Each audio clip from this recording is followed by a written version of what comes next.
तभी लाबार ने भी मुस्कुराते हुए उससे कहा, बाजीन, माना कि तुम बहुत ताकतवर हो, लेकिन अगर तुम्हारे और ध्रुव के बीच कोई मुकाबला हुआ तो ये कहना बहुत मुश्किल होगा कि कौन वो मुकाबला जीतेगा। कहीं ऐसा ना हो कि मुकाबले के अंत में तुम्हें अपने फैसले पर अफसोस होने लगे। वैसे एक बात तो बताओ, तुम्हारे जैसा आदमी जो उत्तर पूर्वी इलाके में ही घूमता फिरता है, अचानक से हमारे उत्तर पश्चिमी इलाके में क्यों आया है? मैं मानता हूं कि प्राचीन जंग के मैदान का खजाना बहुत बेशकीमती है, लेकिन मुझे पता है कि उत्तर पूर्वी इलाके में भी अनमोल खजाने मौजूद हैं। फिर यहां आने से तुम्हें क्या फायदा होगा?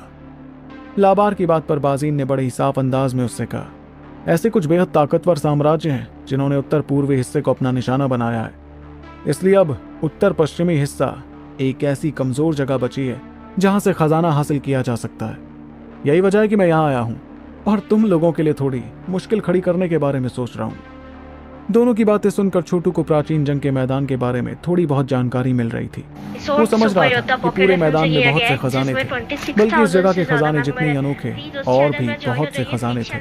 100 साम्राज्यों की जंग के लिए तकरीबन 6 महीने का वक्त बचा था। इस दौरान वो योद्धा जो जंग में बाकियों से अलग दिखना चाहते थे, अलग अलग खजाने और अमानतें हासिल करने में लगे थे, ताकि जंग शुरू होने तक वो उन पर महारत हासिल कर लें। वहीं बाजीन की बात सुनकर लाबार मुस्कुराने लगा। उसने आगे कुछ कहना ठीक नहीं समझा, बल्कि वो तो अपनी नजरें घुमाते हुए एक बार फिर चारों प्राचीन दरवाजों की तरफ देखने लगा। इन दरवाजों को देखकर उसकी आंखों में चमक दिखने लगी, जिसके चलते उसने कहा, अब जबकि चाबी हासिल करने की जंग खत्म हो गई है, इसलिए चलते हैं सबसे जरूरी काम के लिए, यानी दरवाजा खोलकर गुप्त दलों की अमानत हासिल करने की कोशिश करने के लिए।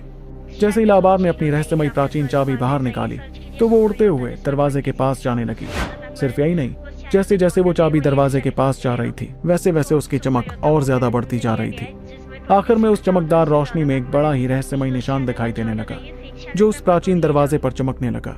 जब वो रहस्यमयी निशान चमकने लगा, तब वो प्राचीन दरवाजा जो बहुत सालों से बंद था, धीरे धीरे सभी की नजरों के सामने अजीब तरह से कांपने लगा।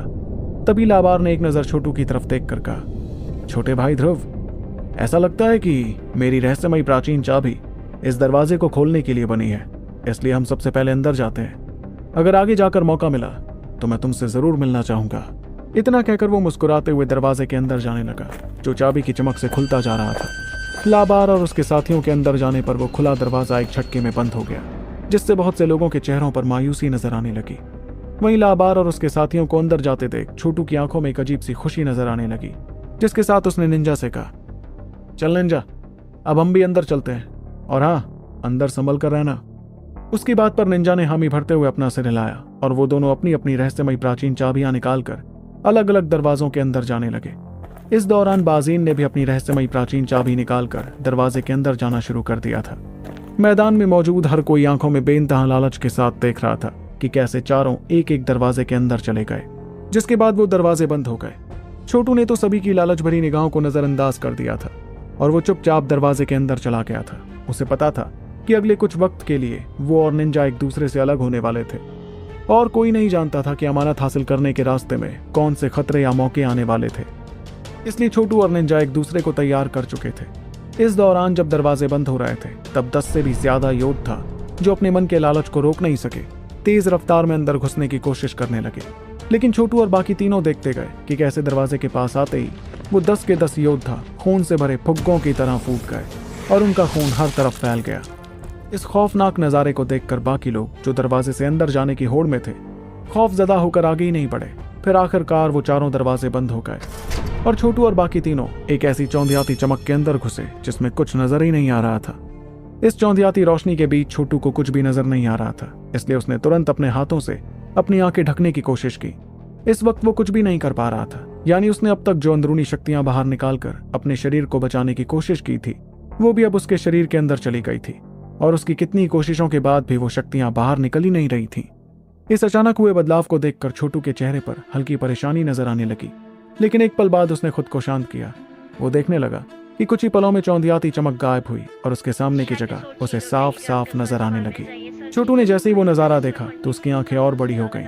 दरअसल छोटू के सामने एक बहुत ही बड़ा दरवाजा था, जिसके सामने छोटू महज किसी चींटी जैसा लग रहा था। उसने गौर से उस दरवाजे को देखना शुरू किया और वो महसूस करने लगा कि उस दरवाजे में कुछ ऐसी शक्ति थी कि जिससे उसका दिल कांपने लगा। वो विशालकाय दरवाजा हरे रंग का था, लेकिन इस वक्त वो बंद नहीं था। इतने बड़े खुले दरवाजे को देखकर छोटू धीरे धीरे उसके पास गया और अंदर झांकने लगा। पर छोटू को कुछ भी साफ नजर नहीं आया और अंदर की धुंधलाहट के चलते वो सावधान हो गया। इतने में छोटू ने धीमी आवाज में खुद से कहा, मेरे ख्याल से यही वो जगह है जहां चारों गुप्त दलों में से एक की अमानत रखी होगी। जिस दौरान छोटू खुद से बात कर रहा था उस वक्त उस विशालकाय दरवाजे के आसपास हरे रंग की चमक दिखाई देने लगी। सिर्फ यही नहीं, इस चमक के बीच छोटू को कुछ प्राचीन लफ्ज दिखने लगे। इन प्राचीन लफ्जों को गौर से पढ़ने पर छोटू को समझ आया कि वो लफ्ज इस तरह के हो गए थे जिससे छोटू भी उन्हें अच्छी तरह समझ पाए। तभी छोटू ने वो लफ्ज पढ़ते हुए कहा, 4 महान गुप्त दल, ग्रीन ड्रैगन तहखाना। क्या इसका मतलब चारों गुप्त दलों में से एक ग्रीन ड्रैगन था? तभी छोटू को दरवाजे पर लिखे आगे के लफ्ज समझ आने लगे। ग्रीन ड्रैगन इम्तिहान एक जिंदगी और मौत का इम्तिहान होता है। इस इम्तिहान में खुद को परखने वाले ज्यादातर योद्धा मारे जाते हैं, इसलिए 2 बार सोच कर ही अंदर जाने की हिम्मत करना। ध्यान से सुनना, 2 बार सोच कर ही अंदर जाना। छोटू ने देखा कि आखिर में लिखे लफ्ज खून जैसे लाल रंग के थे, जिससे वो देखने में बड़े खूंखार लग रहे थे। इन खून से रंगे लफ्जों को देखकर कोई भी घबरा जाता। तभी छोटू ने गहरी सांस लेते हुए कहा, तो इसका मतलब अभी एक इम्तिहान बचा है, वो भी जिंदगी और मौत का इम्तिहान। छोटू के चेहरे पर हल्की परेशानी नजर आ रही थी, क्योंकि उसने बिल्कुल नहीं सोचा था कि उसे इतनी मेहनत के बाद भी एक जिंदगी और मौत का इम्तिहान देना होगा। अगर उसे इस गुप्त दल की अमानत हासिल करनी थी तो उसे इस ग्रीन ड्रैगन इम्तिहान में कामयाब होना जरूरी था। छोटू ने उस रहस्यमयी जगह पर आसपास नजरें घुमानी शुरू की। उसे ऐसा लग रहा था जैसे उसके सामने सिर्फ एक ही रास्ता बचा था, क्योंकि अब तो वो पीछे भी नहीं जा सकता। इस वजह से छोटू काफी मजबूर महसूस करने लगा। वाकई जिस भी इंसान ने वो जगह बनाई थी वो काफी अजीब किस्म का था। एक तरफ जहां वो लोगों को डरा रहा था कि अंदर घुसने से पहले 2 बार सोचना, तो वहीं दूसरी तरफ उसने लोगों के वापस लौटने का रास्ता भी बंद कर दिया था। इसका मतलब साफ था कि यहाँ तक पहुंचने वाले किसी भी योद्धा को मजबूर होकर वो ग्रीन ड्रैगन इम्तिहान देना ही पड़ता था, जिससे किसी की जिंदगी और मौत का फैसला हो सकता था। इस वजह से छोटू मन ही मन उस जगह को बनाने वाले को कोसने लगा। उसके बाद वो धीरे धीरे विशालकाय दरवाजे के अंदर चला गया। इतनी मुश्किल से यहाँ आने के बाद एक धमकी तो छोटू को हरगिज नहीं रोकने वाली थी। ऐसा इसलिए क्योंकि वो ये बात अच्छी तरह से जानता था कि इस गुप्त दल की अमानत से ही वो प्राचीन जंग के मैदान में अपनी छाप छोड़ पाता। इतना ही नहीं, बल्कि छोटू के पास तो अब वक्त भी नहीं बचा था दूसरे खजाने की तलाश करने का। इस एहसास के साथ उसने गहरी सांस लेते हुए कहा, ग्रीन ड्रैगन इम्तिहान, मैं भी देखता हूँ कि आखिर तुम कितने खतरनाक हो। छोटू के चेहरे का रंग बदलने लगा। वो अभी भी बड़े से दरवाजे के ठीक सामने खड़ा था। आखिर में उसने अपने दांत पीस कर झिझकना छोड़ा और अंदर जाकर वहां की रोशनी देखने लगा। उसने अंदर जाते ही देखा कि उसके आसपास की जगह पूरी तरह से बदल गई थी। एक झटके में छोटू को अपने कानों में एक तेज धमाके की आवाज सुनाई पड़ी। ये धमाका कुछ ऐसा था जैसे छोटू के ठीक बगल में बिजली आकर गिर गई हो। उसका पूरा शरीर चांदी के रंग की रोशनी से चमकने लगा था और उसकी आमतौर पर शांत आंखों में हैरानी नजर आ रही थी। छोटू को अपने सामने चांदी के रंग का समंदर नजर आ रहा था और आसमान में काले घने बादल बिखरे थे। इन बादलों के अंदर से बहुत भयंकर बिजली के झटकों की गर्जना सुनाई पड़ रही थी और ये बादल चांदी के रंग के समंदर में जा रहे थे। तभी समंदर में एक बहुत बड़ी लहर उठी। जैसे ही बिजली का झटका जाकर उससे टकराया, समंदर का पानी पूरी तरह बिजली से भर गया था, जिसे देखकर छोटू आंख भरने लगा। जब उसने अपने पैरों की तरफ देखा तो वो ये देखकर दंग रह गया कि वो खुद भी समंदर में खड़ा था। उसके पैरों के ठीक नीचे एक बहुत बड़ी चट्टान थी, जिसके आसपास बिजली तैरती हुई नजर आ रही थी। जैसे ही समंदर का वो बिजली वाला पानी छोटू के पैरों पर आया तो उसे बेइंतहा दर्द महसूस हुआ। इस झटके को महसूस कर छोटू चिल्लाया, इसका मतलब ये बिजली असली है। उस दर्द से छोटू का शरीर एक पल के लिए कांप उठा और उसके चेहरे पर हल्की घबराहट दिखने लगी। पहले तो उसे लगा था कि शायद वो बिजली सिर्फ दिखावे की थी, लेकिन जिस तरह का दर्द उसने महसूस किया उससे वो साफ समझ गया था कि वो बिजली का समंदर असली था। छोटू को महसूस हुआ कि उसका शरीर सुन पड़ गया था।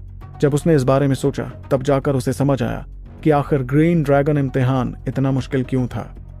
ये इम्तिहान किसी तलवार के पहाड़ या आग के समंदर में नहीं, बल्कि बिजली से भरे समंदर में था, जो आग के समंदर से भी ज्यादा खतरनाक था।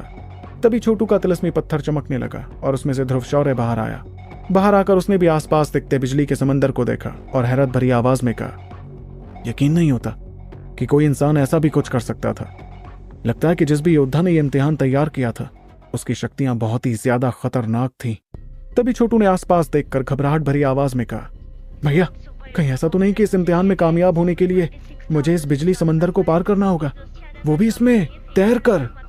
छोटू महसूस कर रहा था कि बादलों से बिजली के झटके लगातार समंदर में आते जा रहे थे। इन बिजलियों में एक अजीब सी जंगली शक्ति मिली हुई थी जो बड़ी खूंखार थी। वो समझ रहा था कि चाहे वो कितना भी ताकतवर क्यों ना हो गया हो, लेकिन फिर भी वो ऐसी बिजलियों के झटकों का सामना ज्यादा देर तक नहीं कर सकता था।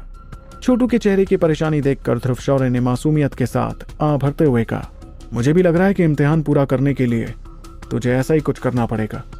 फिक्र मत कर छोटू, मैं तेरे जिंदा बचने के लिए ऊपर वाले से दुआ करूंगा। जब छोटू ने सुना कि ध्रुव शौर्य उसकी कोई मदद नहीं कर पा रहा था, तो उसने मजबूरी में गहरी सांसें लेनी शुरू कर दी। वो लगातार बिजली के समंदर की तरफ देखता रहा और उसने एक पल झिझकने के बाद कहा, बिजली का समंदर पार करने का ऐसा मौका फिर कभी नहीं मिलने वाला। देखता हूँ कि आखिर ये इम्तिहान सच में कितना मुश्किल है। वैसे भी इस जिंदगी ने मुश्किल इम्तिहान ही तो दिए हैं, तो क्यों ना एक और ही सही। खुद को समझाकर अपना हौसला बढ़ाने के बाद छोटू उस चट्टान से समंदर में उतरने लगा। लेकिन जैसे ही वो उस चट्टान से उतरने को हुआ तो उसे अचानक चारों तरफ से एक अजीब सा झटका महसूस हुआ, जिसने छोटू को सीधे बिजली के समंदर में ढकेल दिया। छोटू जैसे ही समंदर में उतरा तो उसे देखा कि वो समंदर में खड़ा था और अपनी सोच से उलट वो उस पानी में डूबा भी नहीं था। इसके बावजूद उस पानी में बहती बिजली से छोटू को अपने पैरों में भयंकर दर्द महसूस हुआ और उसे ऐसा लगा जैसे उसने कढ़ाई में खौलते तेल में अपने पैर डुबा दिए हों। तभी छोटू ने तुरंत अपने शरीर की शक्तियां बाहर निकालनी शुरू की और उसका पूरा शरीर सुनहरी चमक से चमकने लगा। ऐसी मुश्किल में उसने अपना निर्वाण सुनहरा शरीर इस्तेमाल करने का फैसला लिया था और उसका ये फैसला सही भी था, क्योंकि धीरे धीरे वो तेज दर्द कमजोर पड़ने लगा, जिससे छोटू को थोड़ा बेहतर महसूस हुआ। पर उसे अभी भी बिजली की जंगली शक्तियां महसूस हो रही थीं, जिससे उसकी नसें काफी सूजी हुई लगने लगी। एक झटके में छोटू के बाल खड़े हो गए और उस समय अगर कोई उसकी ऐसी हालत देखता तो खुद को हंसने से नहीं रोक पाता। जब छोटू ने अपना मुंह खोला तो उसमें से काले रंग का धुआं बाहर निकलने लगा। छोटू ने अपने दांत पीस कर इस बात को समझा कि वो बिजली के समंदर के ऊपर से उड़कर नहीं जा सकता था। इसका मतलब साफ था कि उसे इस समंदर में चलकर ही आगे बढ़ना था। इस दौरान बिजली की जंगली शक्तियां उसके शरीर में जाती गई और छोटू जैसे तैसे निर्वाण सुनहरे शरीर की मदद से उस कराने वाले दर्द को झेलता गया। तभी छोटू ने आवाज में यकीन के साथ कहा, मैंने विनाशक प्राचीन निशान के अंधेरे की दुनिया तक को पार कर दिया था। मैं नहीं मानता कि मैं तुम्हें पार नहीं कर पाऊंगा। बिजली के समंदर। बिजली के झटके खाते हुए छोटू के चेहरे पर फतेह हासिल करने की जिद साफ नजर आ रही थी। उसने तुरंत अपने पैरों पर सुनहरी रोशनी जलाई, जिससे बिजली के झटके उसके पैरों से नहीं टकरा सके। छोटू धीरे धीरे आगे बढ़ता गया और उस अथाह बिजली के समंदर को पार करने की कोशिश में जुटा रहा। लेकिन निर्वाण सुनहरे शरीर से मिलने वाली सुरक्षा के बावजूद छोटू का पैर जैसे ही बिजली वाले पानी को छूता तो उसे ऐसा लगता जैसे वो हजारों कांटों पर अपना पैर रख रहा हो। इस वजह से वो पसीने से तरबतर हो गया था, जबकि अभी तो वो कुछ ही कदम चला था। वो दर्द पैरों से होकर उसके पूरे शरीर में फैलता रहा। लेकिन इस दर्द के बढ़ने के साथ ही छोटू की आंखों में दिखती जिद भी बढ़ती गई। देखते ही देखते वो चट्टान से काफी दूर पहुंच गया और उस समंदर को पार करने की कोशिश में लगा रहा। इसी तरह दर्द को झेलकर आगे बढ़ते हुए आधे से ज्यादा दिन बीत गया। इस दौरान छोटू को भले ही बहुत दर्द झेलना पड़ा था, लेकिन उसे कुछ खास चीजें समझ आने लगी थी। उसे समझ आया था कि जब दर्द बहुत ज्यादा हो जाता तो पानी से एक बड़ी अजीब तरह की शक्ति उसके शरीर में जाती, जो बड़ी कमजोर थी। वो शक्ति उसके शरीर के अंदर जाते ही छोटू की शक्तियों को तो नहीं बढ़ा रही थी, लेकिन उसे ऐसा लग रहा था जैसे वो उसे ताकतवर बना रही थी। इस गुत्थी को सुलझाने की कोशिश के दौरान छोटू अपनी मंजिल को पाने के लिए आगे बढ़ता रहा। तो क्या होगा जब छोटू पार करेगा बिजली के समंदर को, और कौन सी नई मुश्किल का सामना करने वाला है वो, जानने के लिए आपको सुनना होगा सुपर योद्धा, सिर्फ पॉकेट एफएम पर।